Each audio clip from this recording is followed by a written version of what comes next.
tatlo yung na-allege dito na parang violations.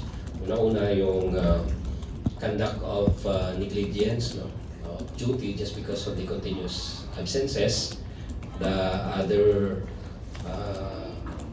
one is also on the mga defamatory statement, indecent behavior, no, during the speeches on the rally with regards to other government officials.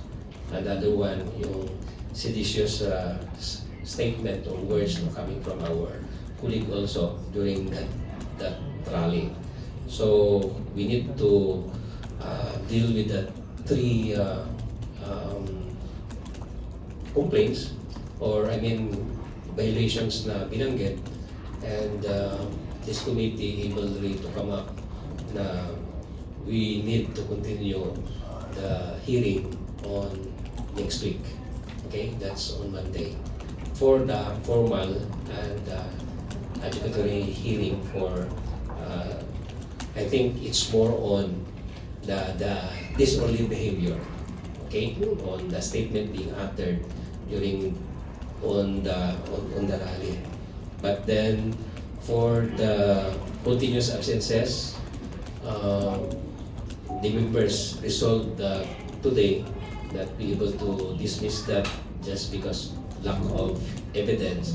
Kasi yung evidence lang naman nila doon is the statement of one of the colleagues here na nanawagan na mag-duty sa dito sa Congress, and then there is no specific or very concrete documents on how many absences on the part of the respondent. Napakita naman siya ng kanyang letter, no, to the Secretary General of his request, no, for allowing him to work in the district.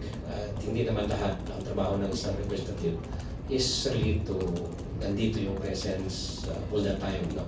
So kung may request naman saka napakita naman dun sa document evidence na nandun siya during mga relief operation kasi tinamaan man yung district niya. At yun ay nakita ng ating members at yun ang naging basis din natin.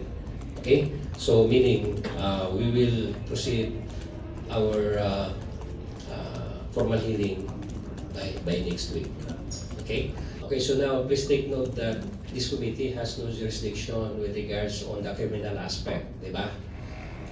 Pag sinabi natin libel, criminal na yun. So it's up for the court, no, to decide on that. And also the inciting to sedation na mga statement, it's still in the for the court, no, kasi nasa criminal.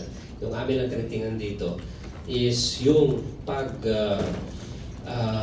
utter na ba ng mga statement na yun, it reflects, no, the disorderly behavior of our members, which is more on the administrative. So that's why doon lang tayo mag-work. So we're not going to talk and discuss even in our committee the merits of the criminal aspect. We're still looking for other evidences that will be presented by the complainants, no? So by Monday, binigyan namin ng pagkakataon until Tuesday to really be able to wrap up the investigation. We do not want naman to be accused na binigla namin ito. So we'd like to give ample time to the complainant for all of the evidences that they could be able to present to us. Dagdag ko lang, today is the initial hearing, no? So i-determine namin kanina, di ba, as binanggit ko yung tatlong action ng committee. Kung kung within our jurisdiction or kung within our jurisdiction din. So pasok kasi yun sa jurisdiction ng committee kasi within 19 Congress, tapos nangyari within 19 Congress. So by jurisdiction, pasok yan with the committee.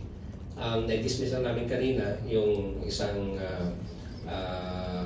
aspect with regards to continuous absences, which I have already mentioned to you.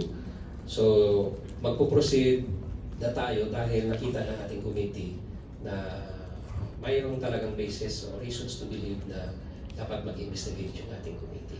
Okay, so kung ano mang result doon, we cannot even say as of this time.